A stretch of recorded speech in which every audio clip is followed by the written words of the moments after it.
Cars. To some, they're just transport. A convenient alternative to highly flammable dirigibles or walking. But you understand, cars are far more than this. They are our history. They mark the moments by which we define decades. Cars are some of the most intoxicating, most beautiful things ever forged by mankind. They represent the glory of technology, the essence of freedom, and have been the weapons in some of our most gripping sporting battles.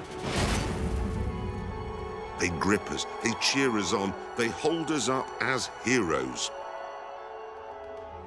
So this is about the love of all things four-wheeled and fast. This is a shrine to power, to speed, to metal made beautiful. This is where dreams are driven. Welcome to Forza. Turn 10's Forza franchise has successfully driven out of the shadow of Sony's sim racing juggernaut Gran Turismo, and has become one of Microsoft's hottest properties. Over the last generation, Forza has delivered 3 great entries and 1 notable spin-off. Each entry drastically augmented the car count, fine-tuned the physics, and added welcome new features that not only made them better racing games, but better tributes to car culture on the whole. Forza 5 aims to help Microsoft kick off this new console generation with more burnt rubber and howling exhaust pipes, showcasing the Xbox One's visual capabilities and introducing car lovers to what this next generation of Forza has to offer. Right out of the starting gate, Forza puts you behind the wheel of the McLaren P1 and sends you racing through the streets of Prague. The cobblestone streets and Baroque architecture of the city look superb, as does your hyper hybrid. Cars handle very well, and jumping between different car types can be jarring because the real-life characteristics of each car are so well represented. This also means that smart tuning and upgrades can go a long way toward changing a car's character. Driving in a Forza game has never felt better, and the feedback from the Xbox One's impulse triggers add an extra layer of immersion. From there, you're allowed to select a starting vehicle, and are led by the nose through several more races, which for Forza vets can be a bit irritating. Once the introduction is concluded, and you have a bit of cash, the game opens back up, allowing you to indulge in Forza's other features. Tuning has been made more accessible by simulating the changes your tweaks have made without forcing you to take the car on the track to acquire data about your tweaks. Car customization has been expanded on and drastically improved thanks to several new paint finishes that can be applied to your car and wheels.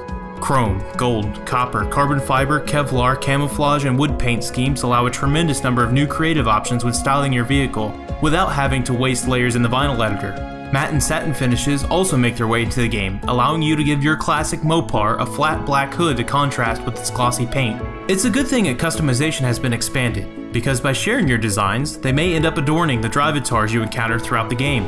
By far, Forza 5's most important new feature, Drivatars are supposed to emulate the driving style of real players from around the globe, giving the AI a more human feel.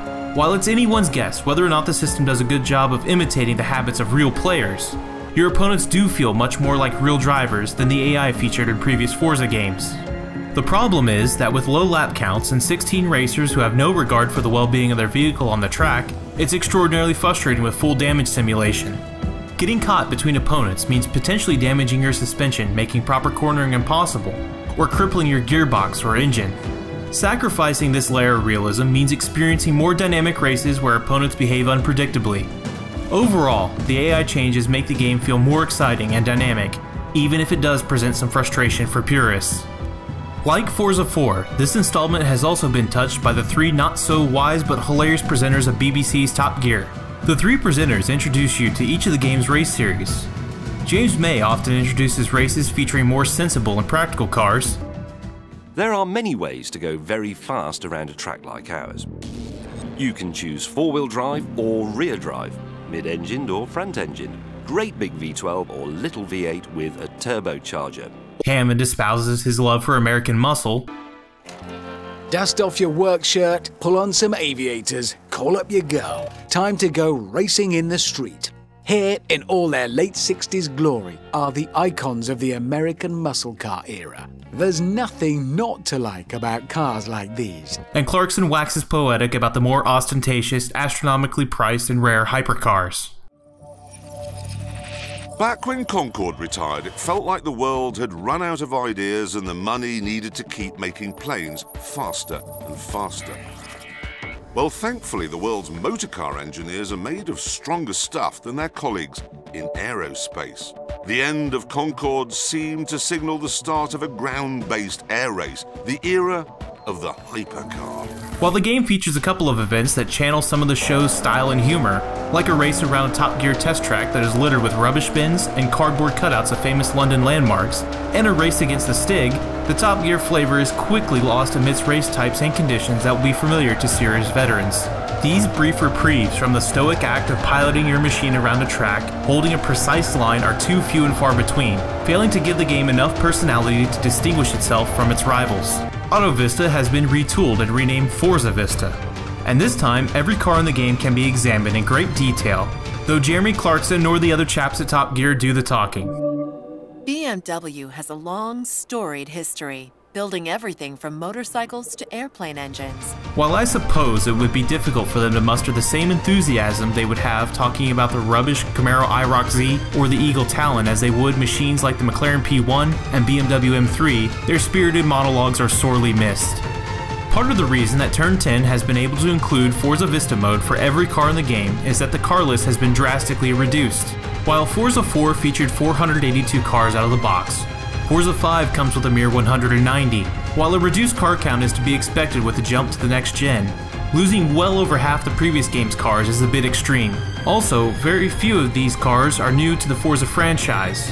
Adding insult to injury, there is also DLC available featuring additional cars, including the very desirable LaFerrari and 1969 Dodge Charger, as well as the Bugatti Veyron Supersport. Continuing to irritate, the game also likes to feature rival challenges with these DLC cars, and once selected, you're greeted with a window begging you to purchase additional content. After paying $60 for a title, it's utterly infuriating to be nickeled and dimed for extra content in a title that offers so much less than its predecessor. Forza 5 continues to paw at your pocketbook by allowing players to purchase tokens with real money, and these in turn can be used to buy cars and upgrades.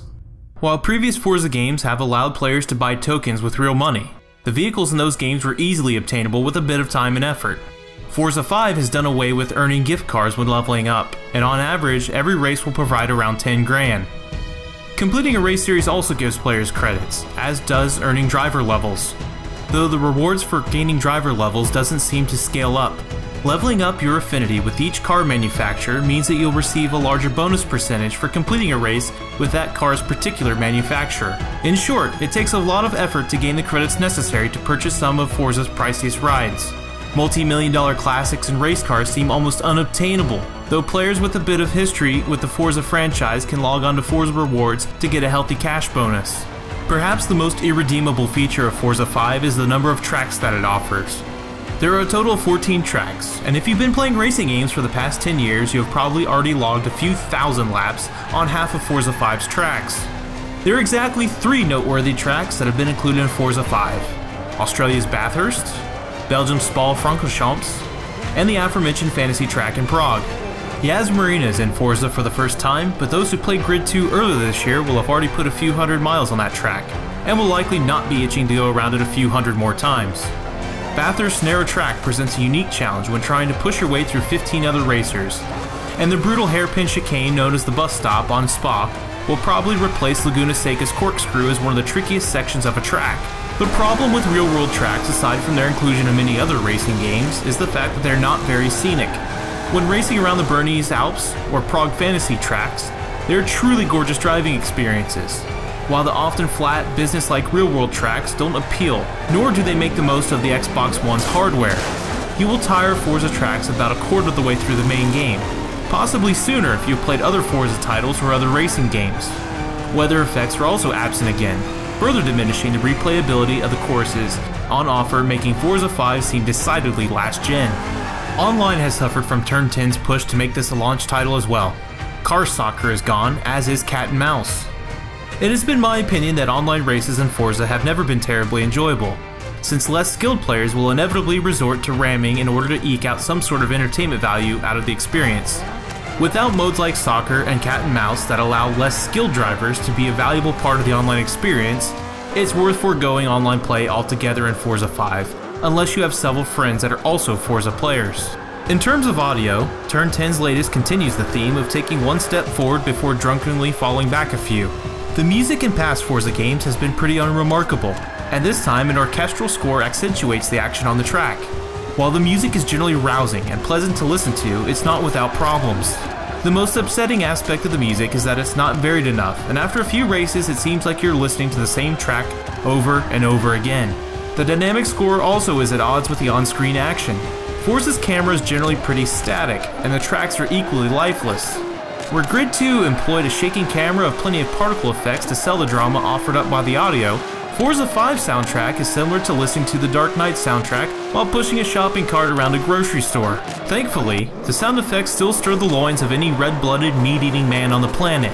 Whether you're hearing the deafening burble of an American V8 or the high-pitched, high-revving shout of a Ferrari V12, the mechanical symphony outmatches the instrumental one. Forza 5 has done a lot to tarnish the excellent reputation the franchise has built over the previous 2 console generations. It's an experience that can be likened to walking down a city street, where buildings repeat every block and panhandlers are posted every 20 feet with their hands out looking for money. It's an extraordinarily frustrating experience because, at its core, Forza has never been better. The cars look stunning, the customization options are excellent, the tuning has been refined, and the handling is perfect. A small car roster and a list of tracks that can be raced to fatigue within a weekend spoil the best bits of this next generation debut. With such a solid foundation, there is hope that the next Forza installment can redeem the shortcomings of this game and deliver a next-gen racing experience that is truly worthy of the title Forza.